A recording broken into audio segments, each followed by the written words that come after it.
The world was once a beautiful place. Cities glowed with lights, markets buzzed with noise, children's laughter filled the air. But then, everything changed. A strange virus spread across the globe. Not just any virus. One that turned humans into flesh-hungry zombies. Within days, the world fell into chaos. Streets were filled with screams, blood, and death. But one boy survived. Will. Young. Smart. Alone. He watched his family die. His friends turned into monsters. And his city burned. With nothing left, Will stole an old car and fled. He had only a backpack, some food, water, and a small knife. He drove away from the nightmare. But the horror wasn't over. On the roads, he saw zombies attacking each other. Savage. Mindless. Devouring anything. All he wanted now was to find a place far from people. Far from death. It wasn't easy. He hid during the day. Traveled only at night. The car broke down. He ran out of food. But Will didn't stop. On the 10th day, he reached a quiet, abandoned village. No sounds. No zombies. Just stillness. He searched every house. Doors wide open. Food rotting.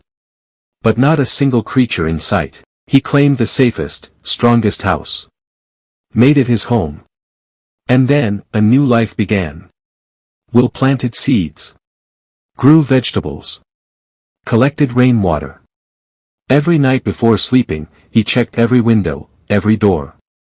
From the other houses, he gathered all the weapons he could find. Knives, axes, even a few explosives. The months passed. 10 months later. One night, there was a knock. Will froze. His hand reached for a gun. Through the window, he saw a boy. His age.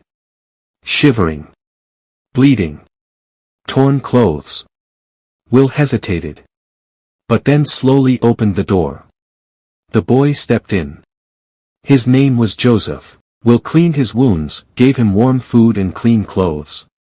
Joseph told him about his long journey. He had walked for months. Escaping death again and again. He was fast. Clever. Brave. And then Joseph said something that changed everything. The zombies are dying, Will. Half are already gone. The rest, they're weakening. Will couldn't believe it. But something in Joseph's voice felt true. The two boys began living together.